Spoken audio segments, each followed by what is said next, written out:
Kind of quiet since Carol left, so. Why don't you just get a roommate? I don't know. I think you reach a certain age, having a roommate is just kind of pathetic. We can all agree to the fact that Friends has become practically a television icon, as well as a worldwide phenomenon. If you are one of Friends' many fans, you almost certainly remember this show as one of the best comedies of all time. It's one of those TV shows that has become strangely timeless despite its very obvious 90s and early 2000s trappings.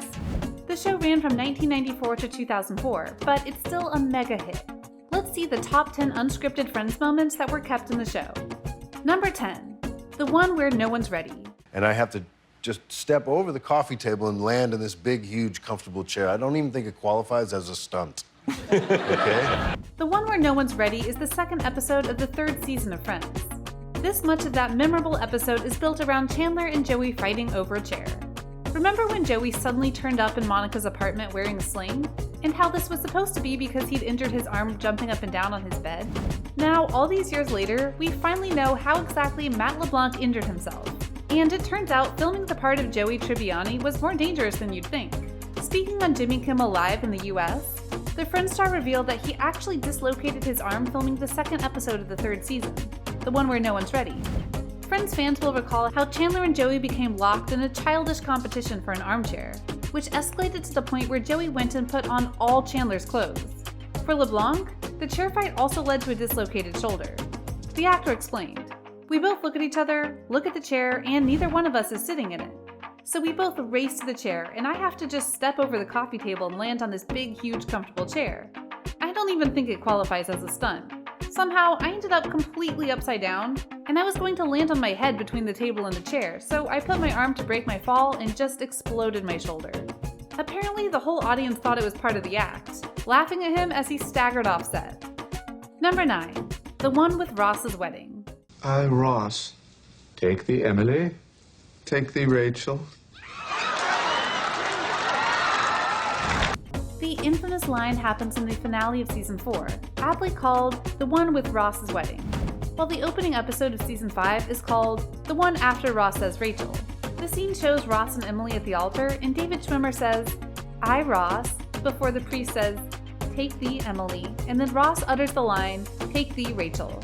However, writer Greg Malin stated in an interview that the big twist was inspired by a previous example of David Schwimmer saying Rachel when he was supposed to say Emily, which was too good not to put to use later. Number 8, Robin Williams' cameo. It's not healed yet. You know, it's oozing. It's oozing. Did you press the cream? Is there any? Oh, there's a cream. Arguably the most memorable moment in Friends guest star history was the scene with Billy Crystal and Robin Williams. Turns out the entire thing was not planned, as the pair had simply stopped by to visit the set and were invited to do a cameo and agreed, which involved the two improv legends just doing whatever. It's very rare to acquire a role and shoot the scene within the same day, but Williams and Crystal had no qualms about the request. They ad-libbed their entire scene, inventing the story about Thomas and his wife. The improv must have rubbed off on the cast because Matt LeBlanc even ad-libbed his interruption of the men's private conversation. And Courtney Cox personally added the line about forgetting her original story. The cameo by Williams and Crystal may have been an accident, but it's made for great TV. The episode involves a subplot where Rachel makes a trifle, including a layer of beef. As Monica tells her, upon finding this out, Joey immediately yells Chandler's name in admonishment for supposedly being responsible for the sticky situation. According to the commentary, this was made up on the spot. Number 6, Paolo's Italian lines. Tu bellissima, se siete tutte così belle mi trasferisco proprio qui. You betcha.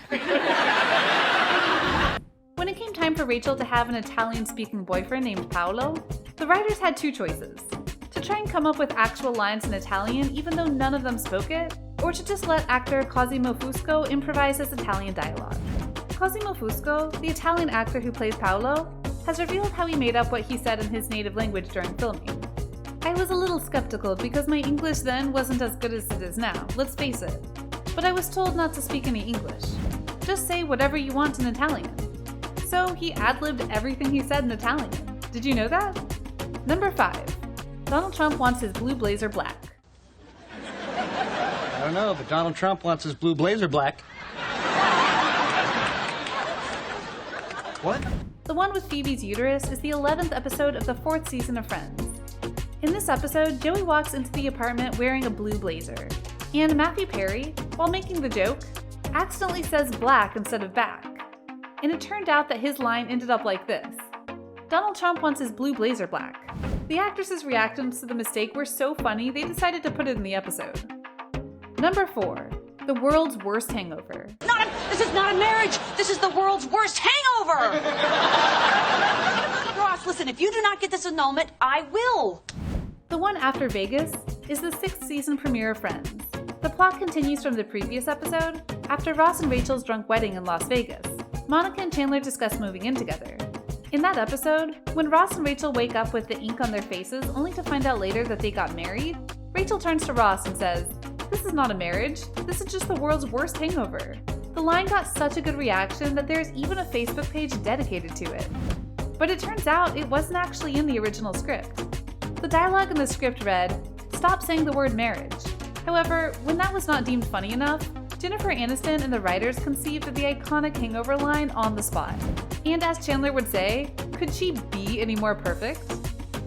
Number 3. Marcel Monkey. Kind of quiet since Carol left, so. Why don't you just get a roommate? I don't know. I think you reach a certain age, having a roommate is just kind of pathetic. Do you remember Marcel? The Capuchin was on the show for a few episodes as Ross's faithful companion. Apparently, he was unmanageable. Marcel had a trainer and he had scratches all over his face. He was screaming instructions to the monkey while we were shooting our scenes, and in the end, we said to production, "There are 6 of us, we're quite decent. Kill the monkey," said Matthew Perry at a press conference. Katie, who played Marcel, was mostly professional but still had her mischievous moments, some of which were too funny to leave out. According to her trainer in an interview with The Telegraph, one such moment was when Katie threw a bra at Jennifer Aniston. Number 1. Stop the Q-tip. Okay, you have to stop the Q-tip when there's resistance. It's frequently mentioned among the best friends lines, Chandler telling Joey, "Okay, you have to stop the Q-tip when there's resistance." The season 2 premiere finds Chandler having an unfortunate experience with a tailor. When inquiring to his friends about going to see a tailor, Chandler is recommended to the Craftsman by Joey, who hems and haws about when exactly he first went to this tailor.